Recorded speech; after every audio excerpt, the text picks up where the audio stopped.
esclarecida pela razão.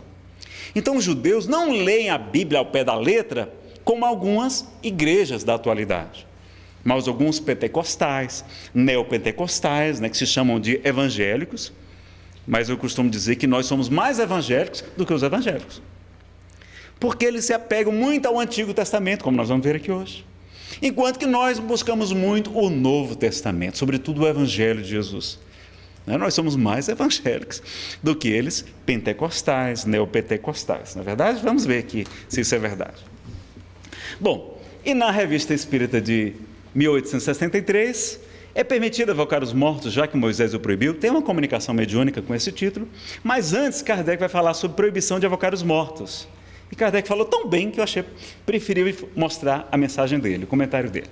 Alguns membros da igreja apoiam-se na proibição de Moisés para proscrever, para proibir as comunicações com os espíritos. Mas se a sua lei deve ser rigorosamente observada nesse ponto, deve ser igualmente sobre os demais.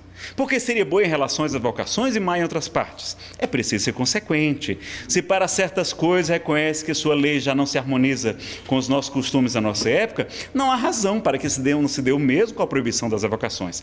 Aliás, é necessário nos reportarmos aos motivos que os levaram a fazer tal proibição. Motivos que então tinham uma razão de ser, mas seguramente hoje não mais subsistem. Então, nós concordamos com a proibição de Moisés porque era adequada àquela época. Aliás, por que ressuscitam esse artigo com tanta insistência, enquanto guardam silêncio, omitem sobre o começo do capítulo, o mesmo capítulo, Deuteronômio 18, que proíbe aos sacerdotes a posse dos bens da terra e de ter parte em qualquer herança, porque o próprio Senhor é sua herança, como está lá em Deuteronômio no comecinho do capítulo. Eles falam só da parte que interessa a eles, mas a parte que você não pode ter bens, não pode ter herança, que a sua herança é o próprio Senhor, eles não falam, né? É curioso isso. Ora, se é para aplicar a lei, vamos aplicar a lei inteira e não só aquilo que é conveniente para você. Não é verdade?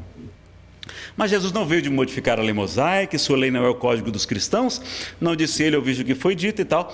Ora, em parte alguma do Evangelho se faz menção da proibição de evocar os mortos. É um ponto muito grave para que Cristo tivesse omitido em suas instruções, embora tenha tratado de questões de ordem bem mais secundária, bem menos importante. Alegam outra razão, as almas, dizem, estão no inferno ou no paraíso. As que estão no inferno, dali não podem sair. As que estão no paraíso conservam-se inteira beatitude e muito acima dos mortais para se ocuparem deles. Estas que estão no purgatório, mas estas são sofredoras e devem pensar antes de tudo em sua salvação. Portanto, se nenhuma delas pode vir se comunicar, somente o diabo vem em seu lugar. No primeiro caso, seria muito racional supor que o demônio fosse mais rigorosamente punido do que as pobres almas por eles arrastado ao mal. Longe disso, é exatamente o contrário que acontece. Essas almas infelizes são condenadas a sofrimentos atrozes, sem trégua nem mercê por toda a eternidade, sem um só instante de alívio. E durante esse tempo, o diabo, autor de todo o mal, goza de plena liberdade. Corre o mundo recrutando vítimas, toma todas as formas, se permite todas as alegrias, faz traquinices, diverte-se até mesmo em interromper o curso das leis de Deus, já que pode fazer milagres. Na verdade, restaria às almas culpadas invejar a sorte do diabo. E Deus o deixa agir sem nada dizer, sem lhe opor nenhum freio, sem permitir aos espíritos bons que ao menos venham contrabalançar suas ações criminosas de boa fé. Isto é lógico? Se as almas que estão na beatitude não podem deixar sua venturosa morada para vir socorrer os mortais, os que estão no céu, o que, diga-se de passagem, seria uma felicidade muito egoísta, quando o que Jesus mais ensina, meus amigos, é o amor. É a compaixão, é a misericórdia. Então a teologia, não a Bíblia, a teologia vai dizer que então que os que vão para o céu se tornam indiferentes, não amam mais seus filhos. Não faz sentido isso. Por que invoca a Igreja Católica a assistência dos santos que devem gozar de maior soma possível de beatitude? Porque diz ela aos fiéis que os invoquem, os santos, nas doenças, nas aflições e para se preservarem dos flagelos. Porque segundo ela, os santos, a própria Virgem, vem mostrar-se aos homens e fazer milagres. Então eles deixam o céu para vir à terra? Se o podem deixar, por que outros não poderiam? Não é os santos, por que os outros espíritos também não poderiam? Por que é sempre o demônio? Não faz sentido isso, né, pessoal? Então veja, não é nenhuma crítica às religiões aqui. A gente já falou no início que a gente respeita todas as religiões, porque a gente usa a regra que o próprio Cristo nos ensinou para saber quando se trata de um verdadeiro ou de um falso profeta, de uma doutrina verdadeira ou falsa. Qual é a regra? Pelos frutos reconhecereis a árvore. Se o fruto é bom, a árvore é boa. Então, quais são os frutos das religiões sérias? O amor, o perdão, a caridade, a misericórdia, a benevolência, a indulgência, como são frutos do Espiritismo também. Então, se o fruto é bom, as árvores são boas. Não estamos criticando a religião em si, mas essas teologias que foram interpretações equivocadas, como Jesus fez em sua época em relação às leis de Moisés, corrigindo o que estava errado. É nosso dever esclarecer. Não é? Então vamos fazer algumas considerações iniciais sobre esse tema da evocação dos mortos. A gente vai aprofundar nele um pouquinho hoje, tá?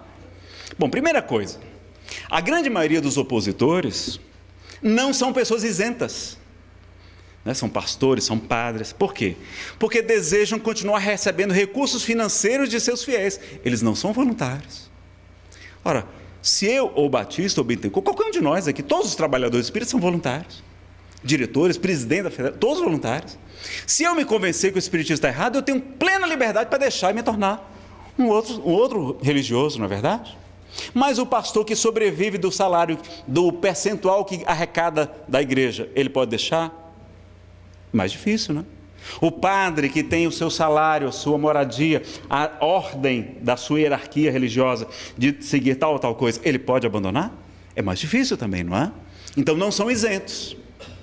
Não estão sendo isentos, a grande maioria deles não. Segundo, costumam ser fundamentalistas, atentando-se para a letra que mata, não ao espírito que vivifica, como recomenda Paulo. Terceiro, utilizam somente dos trechos das escrituras que lhes convém, omitindo deliberadamente e descumprindo a íntegra da Bíblia. Fraudaram as traduções na Bíblia que utilizam, substituindo feiticeiros por espíritas, como tem em duas versões da Bíblia, pelo menos que a gente conhece, né? A versão chamada Ave Maria e a chamada Mundo Novo. Tem fraudes lá na tradução que eles utilizam. Ou são pessoas com pouco conhecimento bíblico e que foram enganadas pelos seus líderes religiosos e apenas repetem o que ouviram. Não tem que ficar com raiva deles não, eles são vítimas. Não? Todas as religiões fundaram-se em comunicações mediúnicas, não é? Quem tiver tempo, assista essa palestra de Clóvis Nunes. O Espírito se comunica com provas e evidências. Tem no YouTube. Procure esse nome, Clóvis Nunes. O Espírito se comunica com provas e evidências. Ele é parapsicólogo, inclusive. O que são espíritos? Bom, vamos ver. Segundo a Bíblia, Deus é espírito. Por quê? Porque lá em Gênesis está dito, o Espírito de Deus pairava sobre as águas. Jesus vai nos ensinar também no Evangelho, Deus deve ser adorado em espírito e verdade. Anjos, bom, meus amigos, anjos são espíritos. Só que são espíritos superiores ou espíritos puros.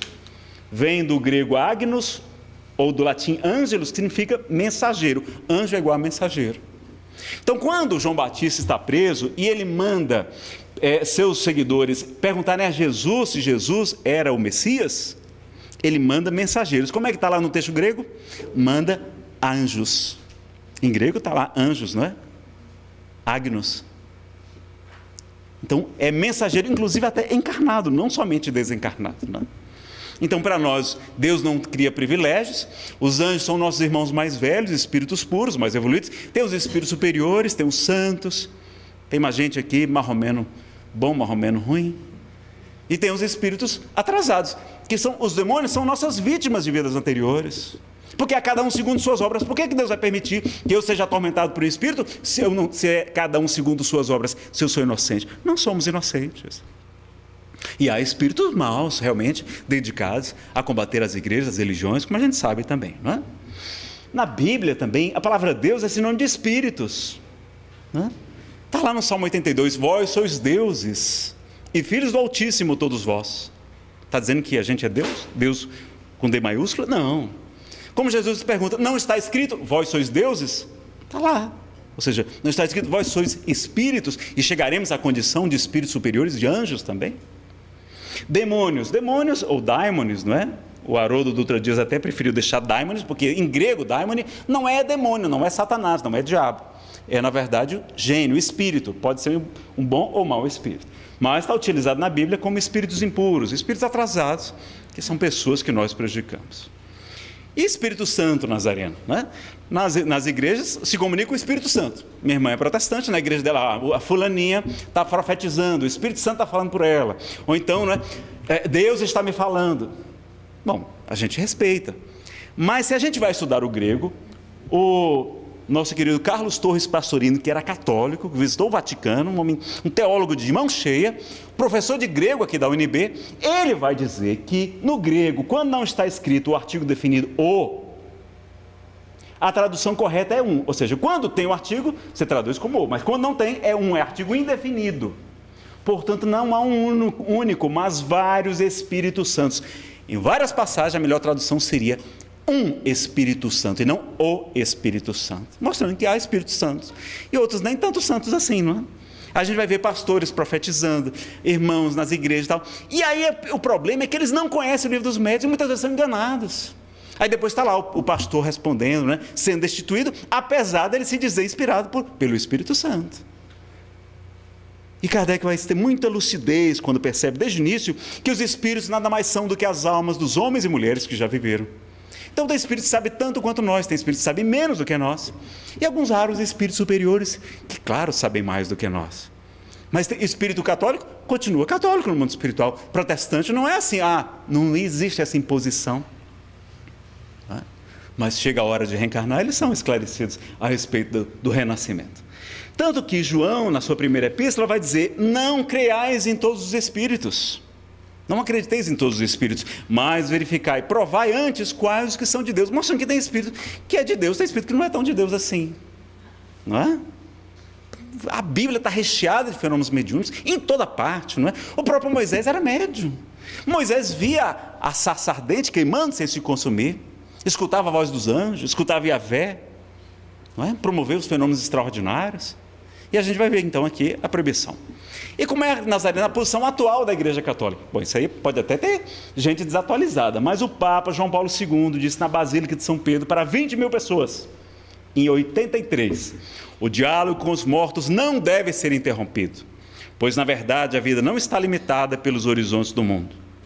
O padre Gino Concetti, em novembro de 96, no jornal ANSA da Itália, afirmou: segundo o catecismo moderno, Deus permite aos nossos caros defuntos, que vivem na dimensão ultraterrestre, enviar mensagens para nos guiar em certos momentos de nossa vida.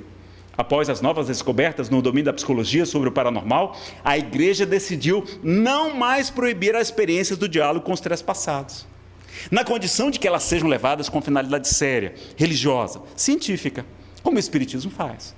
Então o problema não é a mediunidade, é o que a gente vai fazer com a mediunidade, o que é que nos move.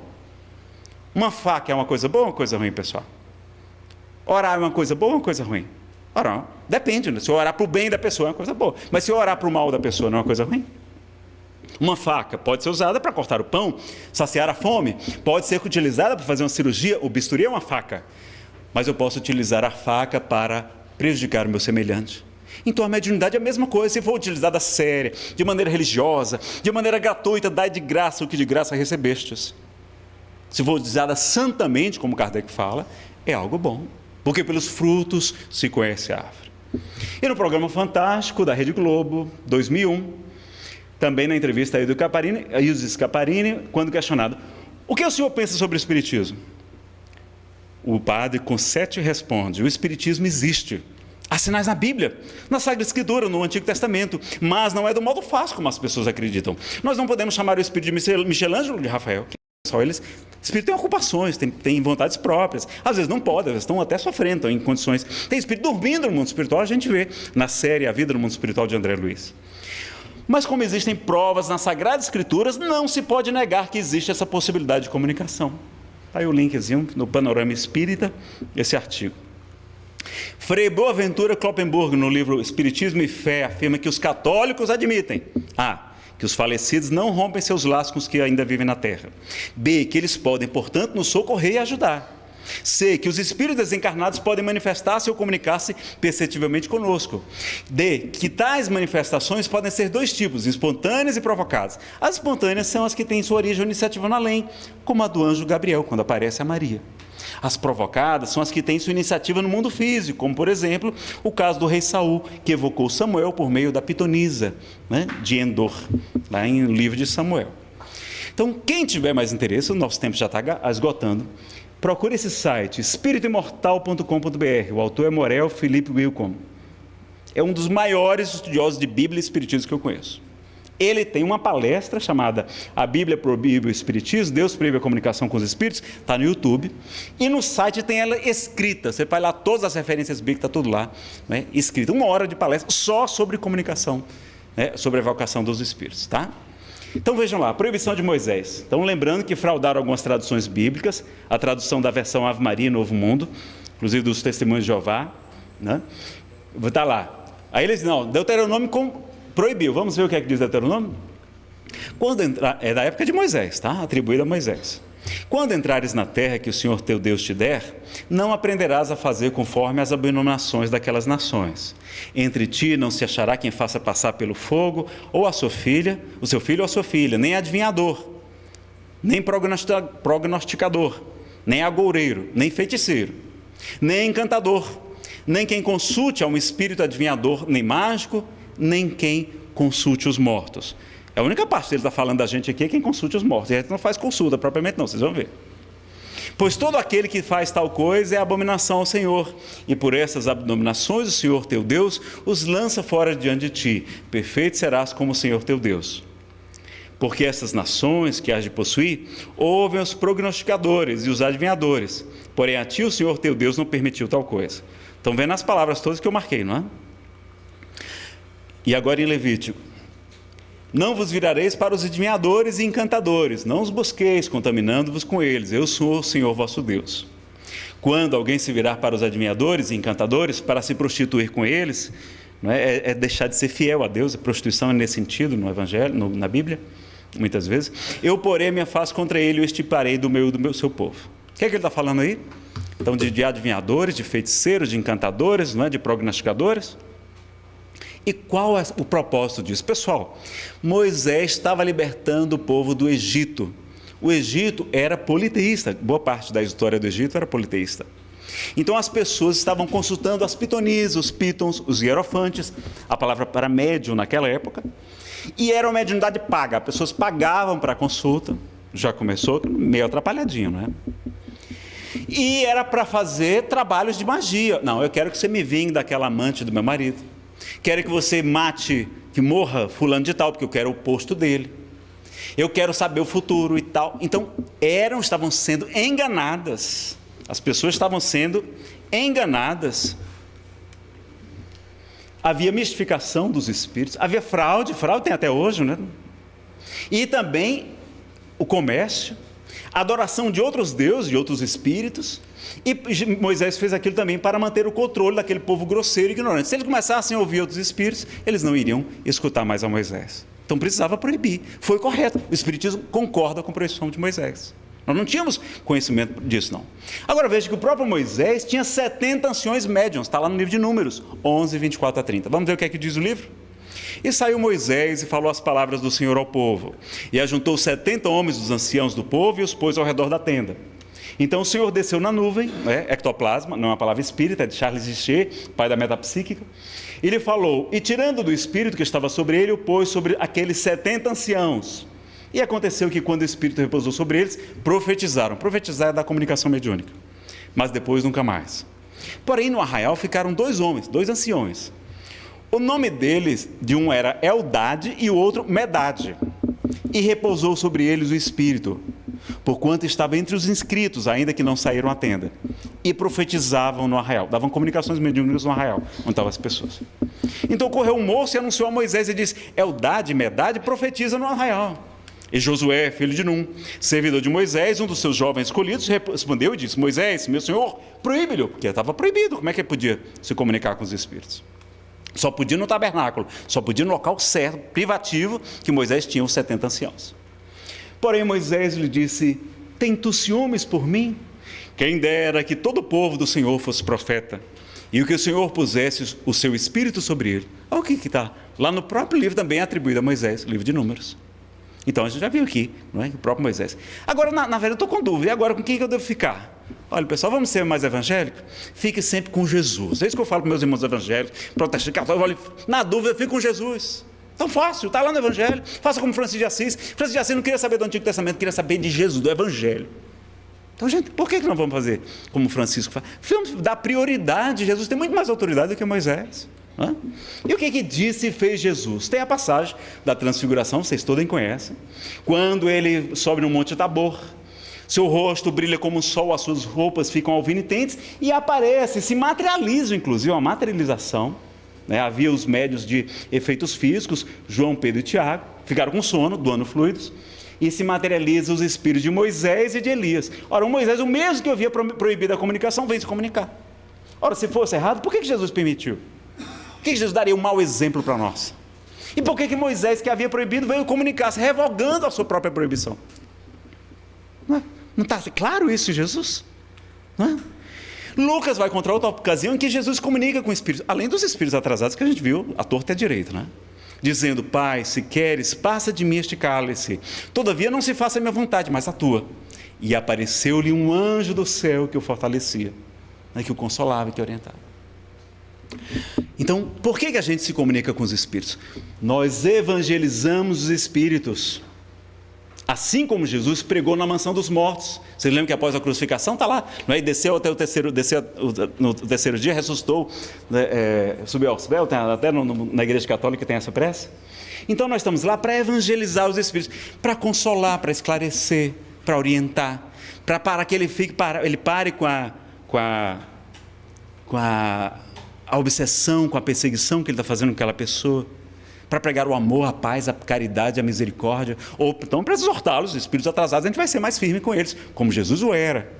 Então nós estamos ali para consultar o espiritismo, não adivinha o futuro, não anuncia sorte, não joga búzios, não joga baralho, não tem nada contra isso, mas isso não é espiritismo.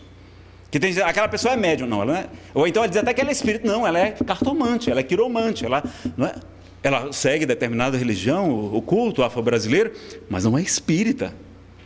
Nada contra. Eu me tornei espírita graças a uma cartomante. Paga. Era ateu. E ela me falou tanta coisa que eu olhei. Ou existe um espírito que está contando essa coisa para essa mulher, ou ela tem telepatia, o que não explicava. Ela falava detalhes, falava nomes de pessoas para mim. Eu não abria a boca. Ela já desencarnou, viu? Antes que vocês me perguntem quem é. E ainda perguntei, e qual a religião que é boa? Ela disse, espiritismo. E aí eu conheci a doutrina espírita, que eu não conhecia, porque a gente é tímido, né? A gente é covarde, é omisso, a gente não divulga o espiritismo. E aí conheci, e ela salvou a minha vida. Eu teria me suicidado, depois de uma quebra financeira, num episódio de depressão muito grave, se eu não tivesse conhecido as obras publicadas por Allan Kardec. Então já comentei isso aqui. Ora, Moisés era médium, os profetas, os apóstolos eram médiuns, né? Quase todos. Joel vai falar que no final dos tempos eu derramarei do meu espírito sobre toda a carne, vossos filhos, vossas filhas profetizarão, vossos velhos terão sonhos, vossos jovens visões, até vossos servos profetizarão, mostrando que a mediunidade ia ficar cada vez mais comum na época dessa transição planetária que estamos hoje. Por isso tem tanta gente com depressão, tanta gente com obsessão, tanta gente com transtorno do pânico, com dependência química e tantos outros problemas que a gente quase não via, porque estamos mais sensíveis à influência dos espíritos, não é? Jesus era um médium de Deus, vai dizer Allan Kardec. Era um intermediário de Deus, era quem trazia o conhecimento do próprio Pai para nós. Então ele tinha audiência, ele escutava os espíritos, via os espíritos, vidência, e curava as pessoas, não é? Médio de efeitos físicos, levitava sobre as águas, profetizou a queda do templo de Jerusalém e muitas outras coisas, materializava pães e peixes, tinha telepatia, captava o pensamento dos doutores da lei. Ele era médio e era também paranormal, porque tem os fenômenos anímicos, ou seja, da própria pessoa, que não depende de um espírito. Jesus era mais até paranormal do que próprio médium, não é? E Nazareno, o espiritismo evoca os espíritos, porque tem espírita dizendo que o espiritismo não evoca os espíritos. Isso é errado, pessoal. Não é verdade. Vamos ver o que é que diz aqui? Capítulo 25 do Livro dos Médiuns. É só sobre a vocação. Kardec recomenda a vocação dos espíritos. Aliás, o título e subtítulo do livro são O Livro dos Médiuns ou O Guia dos Médiuns e dos Evocadores. Guia de médium e de evocador. Nazareno, por que a gente não vê tanto isso? Porque Emmanuel, no livro O Consolador, né? Lembram do caráter progressivo da revelação? Emmanuel, muito cauteloso, vai trazer uma orientação diferente para a gente. Vai dizer, na questão 369, da editora da Federação Espírita Brasileira, é aconselhável a evocação direta de determinados espíritos? Bom, um detalhe, Emmanuel estava sendo evocado. Eles evocaram Emmanuel para responder sei quantas questões, viu? Só um detalhe. Veja que o negócio não é absoluto. Resposta: não somos dos que aconselham a vocação direta e pessoal em caso algum. Se essa evocação é passiva de êxito, sua execuibilidade somente pode ser examinada no plano espiritual. Não dá para a gente saber se deu certo. Daí a necessidade de sermos espontâneos, porquanto, no complexo dos fenômenos espiríticos, a solução de muitas incógnitas espera o avanço moral dos aprendizes sinceros da doutrina. A gente tem que avançar mais na moralidade. O estudioso bem-intencionado, portanto, deve pedir sem exigir, orar sem reclamar, observar sem pressa, considerando que a esfera espiritual lhe conhece os méritos e retribuirá os seus esforços de acordo com a necessidade da sua posição evolutiva e segundo o merecimento, olha o merecimento do seu coração. Não é? Então, tem essa gradação. A gente vai perceber, então, que nos grupos mediúnicos hoje, a gente praticamente não evoca os espíritos. A gente atende os espíritos sofredores, espíritos que desencarnaram, não sabem nem que desencarnaram, que se encontram aqui entre nós, porque onde está o teu tesouro, está aí também o teu coração, o teu espírito. Então, eles às vezes estão aqui entre nós, então a gente vai esclarecer, vai orientar, vai fazer caridade, vai pregar o evangelho. Ou então às vezes estão doentes, a gente vai curá-los, né, com a ajuda dos mentores, vai conduzir para regiões felizes do mundo espiritual e vamos esclarecer os equivocados. Então vejam, não é, que nos grupos mediúnicos a gente não precisa nem saber o nome do espírito, ele não precisa saber o nome, saber conferir o endereço, saber. Agora na época de Kardec ele precisava fazer isso, porque ele precisava confirmar a identidade dos espíritos, ele precisava mostrar que aquela doutrina era verdadeira, então ele fazia evocação, mas antes ele perguntava. São Luís, eu era o mentor da Sociedade Parisiense dos Espíritos, a gente quer evocar tal espírito, ele está em condições de se comunicar? Aí o São Luís dizia, não, pode sim, pode chamar ele que ele vem. Ou então dizia, não, esse não pode. Então, às vezes está em tratamento, está em outro lugar, os espíritos têm ocupações, são gente como nós, não é verdade? E aí Emmanuel continua. Podereis objetar que Allan Kardec se interessou pela vocação direta, procedendo a realizações dessa natureza, mas precisamos ponderar no seu esforço a tarefa excepcional do codificador, aliada à necessidade de méritos ainda distantes da esfera de atividade dos aprendizes comuns. Não é? Então vejam o conselho. No livro Conduta Espírita, no capítulo 25, também fala. Então vamos lembrar, os espíritos são as almas dos homens e mulheres que já viveram, os espíritos têm ocupações e têm sua livre arbítrio, ele pode vir ou não. Kardec constava o mentor, se podia evocar. Chico dizia, o telefone toca de lá para cá, não é? Apesar que as mães que iam para lá estavam evocando os filhos, para que eles se comunicassem, concorda? Mas não, às vezes o espírito não está em condição. Às vezes o espírito está precisando mesmo se desapegar da terra, começar uma vida nova. Não é para ficar lá, cadê meu filho? Não. A gente já tem a orientação de Jesus, deixai aos mortos o cuidado de enterrar os seus mortos, né? Ou seja, o mundo espiritual vai cuidar dos nossos filhos. E vai dizer também, né, aquele que não me amar mais do que a seu pai, do que a sua mãe, do que a seu filho, do que a sua filha, seu irmão, não é digno de mim. Então, a gente vai confiar na espiritualidade. Claro, vamos chorar, vamos ter o nosso luto, mas a gente vai sem aquele desespero que nos acomete normalmente. Podemos conversar com nossos filhos durante o sono, em desdobramento. Podemos conversar com eles através das preces, não é? Então, mensagem belíssima do Espírito Sansão, no livro O Evangelho segundo o Espiritismo, no item perda prematura de pessoas amadas. Não é?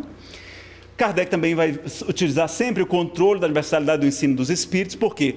Porque o espírito dizer uma coisa não quer dizer que é verdade. Tem que submeter sobre a lógica, sobre a razão. Tem que verificar se outros médiuns estão dizendo a mesma coisa. Outros espíritos estranhos entre si, e os médiuns, sem se conhecerem, estarem sob a mesma influência, para a gente mostrar que aquilo realmente é uma nova revelação. Não uma comunicação de bom ânimo, não. Mas uma nova revelação, ela tem que ser ministrada por vários espíritos. Kardec organizava tudo isso. Hoje a gente não tem um Kardec para fazer isso, mas temos todos os estudiosos, todos os centros espíritas analisando, não é? Então vamos ver pastores, irmãos profetizando, às vezes até obsediados, como nós falamos. No livro do médium vai dizer que não existe médium perfeito aqui na Terra. Os espíritos falam que aqui na Terra não tem médios perfeitos. Então o médium vai ter, a comunicação sempre vai ter uma coisa do médium, mesmo aquela mecânica, quando o espírito pega o braço do médium para escrever. Mesmo na chamada inconsciente, ele vai, sempre o médium vai influenciar. Vai ter parte dele e parte do espírito. É bom, não tem problema, mas a gente não vai obedecer cegamente, como algumas religiões estão fazendo e sendo enganadas. Não é? Ter essa consciência. Convidar vocês para a manifestação nacional, todos os poderes pela vida, judiciário, legislativo, executivo, diga não ao aborto.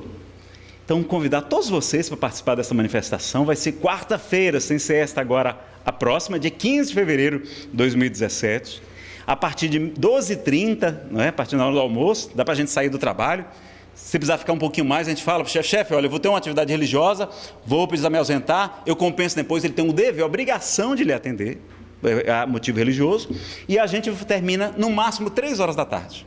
Então, lá no Supremo, em frente ao Supremo Tribunal Federal, é uma iniciativa do Movimento Brasil Sem Aborto e várias outras instituições, a gente precisa, porque o Supremo está prestes a legalizar o aborto somente porque a mãe teve zika.